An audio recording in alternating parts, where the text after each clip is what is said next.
Mecanismos da Mediunidade, de André Luiz, capítulo 26. Jesus e mediunidade. Divina mediunidade. Em nos reportando a qualquer estudo da mediunidade, não podemos esquecer em Jesus, ela assume todas as características de exaltação divina. Então aqui André coloca a seguinte nota. Em A Gênese, Allan Kardec anota com referência aos fenômenos da mediunidade em Jesus. Agiria como médium nas curas que operava? Poder-se a considerá-lo poderoso médium curador? Não, porque o médium é um intermediário, um instrumento de que se servem os espíritos desencarnados, e o Cristo não precisava de assistência, pois que era ele quem assistia os outros. Agia por si mesmo, em virtude do seu poder pessoal, como o podem fazer, em certos casos, os encarnados na medida das suas forças. Que espírito ao demais ousaria insuflar-lhe seus próprios pensamentos e encarregá-lo de os transmitir? Se algum influxo estranho recebia, era só de Deus lhe poderia vir. Segundo a definição dada por um espírito, ele era médium de Deus. Desde a chegada do excelso benfeitor ao planeta, observa-se o seu pensamento sublime penetrando o pensamento da humanidade. Diríamos que no estábulo se reúnem pedras e arbustos, animais e criaturas humanas, representando os diversos reinos da evolução terrestre, para receber o seu primeiro toque mental de aprimoramento e beleza. Os hinos singelos dos pastores se casam aos cânticos de amor nas vozes de mensageiros espirituais, saudando aquele que vinha libertar as nações, não na forma social, que sempre lhe seria vestimenta às necessidades de ordem coletiva, mas no ádito das almas, em função da vida eterna. Ádito é o que se adiciona para ficar mais completo. Antes dele, grandes comandantes da ideia haviam pisado o chão do mundo, influenciando multidões. Guerreiros e políticos, filósofos e profetas alinhavam-se na memória popular, recordados como disciplinadores e heróis, mas todos desfilaram com exércitos e fórmulas, enunciados e avisos em que se misturam retidão e parcialidade, sombra e luz. Ou seja, outros vieram antes dele, mas como espíritos imperfeitos que eram, trouxeram parcialidade e sombra junto dos seus bons ensinamentos. Ele chega sem qualquer prestígio de autoridade humana, mas com a sua magnitude moral, imprime novos rumos à vida, por se dirigir, acima de tudo, ao espírito, em todos os climas da Terra. Então, ele veio trazer ensinamento para todo o planeta. Transmitindo as ondas mentais das esferas superiores de que procede, transita entre as criaturas, despertando suas energias para a vida maior, como que a vibrar suas fibras recônditas, de maneira a harmonizá-las com a sinfonia universal do bem eterno. Médiuns preparadores. Para recepcionar o influxo mental de Jesus, o Evangelho nos dá notícias de uma pequena congregação de médiuns na forma de transformadores elétricos conjugados para acolher a sua força e armazená-la de princípio antes que se pudessem canalizar os seus recursos. Então, uma egrégora de médiuns estava unida para proteger e armazenar a força de influxo mental de Jesus. E longe de anotarmos aí a presença de qualquer instrumento psíquico menos seguro do ponto de vista moral, encontramos importante núcleo de medianeiros desassombrados na confiança e corretos na diretriz. Assim, nos informamos nos apontamentos da Boa Nova de que Zacarias e Isabel, os pais de João Batista, precursor do médium divino, eram ambos justos perante Deus, andando sem repreensão em todos os mandamentos e preceitos do Senhor. Eram espíritos iluminados, retos, dignos de estarem juntos. Que Maria, a jovem simples de Nazaré, que acolheria o embaixador celeste nos braços maternais, se achava em posição de louvor diante do Eterno Pai. Que José da Galileia, o varão que o tomaria sob paternal tutela, era justo. Que Simeão, o amigo abnegado, que o aguardou em prece durante longo tempo, era justo e obediente a Deus. E que Ana, a viúva que o esperou em oração no templo de Jerusalém por vários lustros, vários quinquênios, vivia servindo a Deus. Nesse grupo de médiuns admiráveis, não apenas pelas percepções avançadas que os situavam em contato com os emissários celestes, mas também pela conduta irrepreensível de que forneciam testemunho, surpreendemos o circuito de forças a que se ajustou a onda mental do Cristo, para daí expandir-se na renovação do mundo. Então, esses espíritos iluminados se juntaram numa egrégora para proteger Jesus, para que ele pudesse se manifestar no corpo frágil de uma criança. Efeitos físicos. Cedo começa para o Mestre Divino, erguido à posição de médium de Deus, o apostolado excelso em que lhe caberia acarretar as noções da vida imperecível para a existência na Terra. Aos 12 anos, assenta-se entre os doutores de Israel, ouvindo-os e interrogando-os, provocando admiração pelos conceitos que expandia e mostrando em parte a sua condição de intermediário entre culturas diferentes. Então, ele falava com cada pessoa conforme a capacidade de entendimento da pessoa. O importante não era mostrar conhecimento, era se fazer entender, era deixar ensinamento. Iniciando a tarefa pública na exteriorização de energias sublimes, o encontramos em Caná da Galileia, oferecendo notável demonstração de efeitos físicos, com ação à distância sobre a matéria, em transformando a água em vinho. Então, ele fez esse efeito à distância.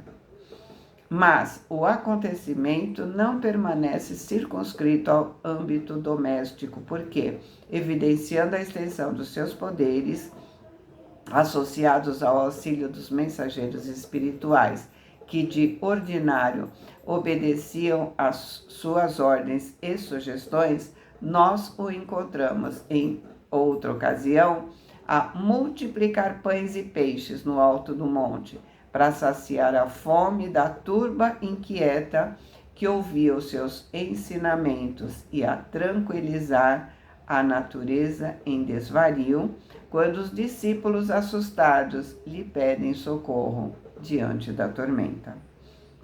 Ainda no campo da fenomenologia física ou metapsíquica objetiva, e o identificamos em plena levitação, caminhando sobre as águas e em prodigiosa ocorrência de materialização ou ectoplasmia, quando se põe a conversar diante dos aprendizes com dois varões desencarnados que positivamente apareceram glorificados a lhe falarem de acontecimentos próximos. Em Jerusalém, no templo, desaparece de repente, se desmaterializando diante da expectação geral, e na mesma cidade, perante a multidão, produz-se a voz direta, em que as bênçãos divinas assinalam a sua rota. Em cada acontecimento, os sentimos governando a matéria, dissociando seus agentes e reintegrando-os à vontade, com a colaboração dos servidores espirituais que assessoram o seu ministério de luz. Efeitos intelectuais.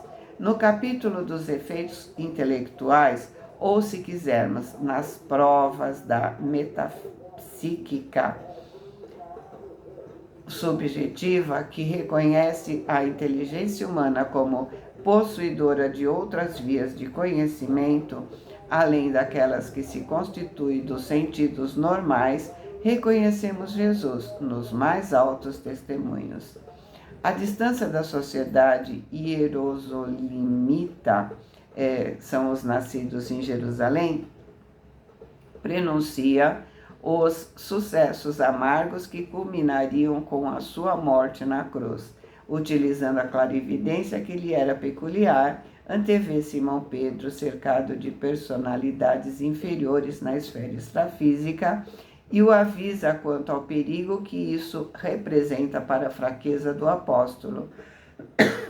Desculpa. Nas últimas instruções ao pé dos amigos, confirmando a profunda lucidez que caracterizava suas apreciações preconscientes, demonstra reconhecer a perturbação consciencial de Judas, a despeito das dúvidas que a ponderação suscita entre os ouvintes. Nas preces do Getsemane, aliando clarividência e clareaudiência, conversa com um mensageiro espiritual que o reconforta. Mediunidade curativa.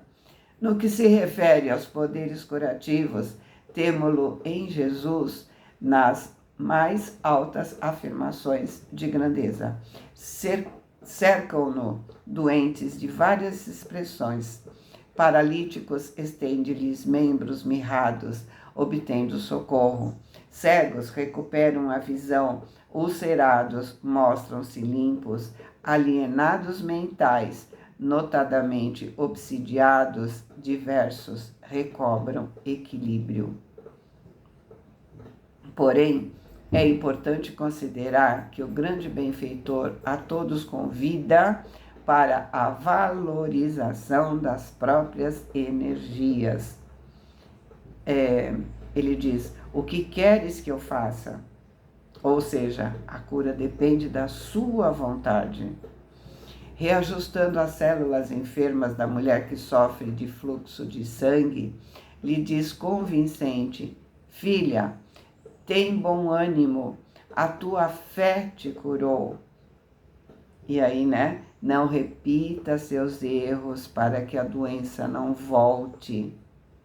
Logo após, tocando os olhos de dois cegos que recorrem à sua caridade, exclama: seja feito segundo a sua fé, conforme a sua capacidade de utilizar as energias que estava recebendo.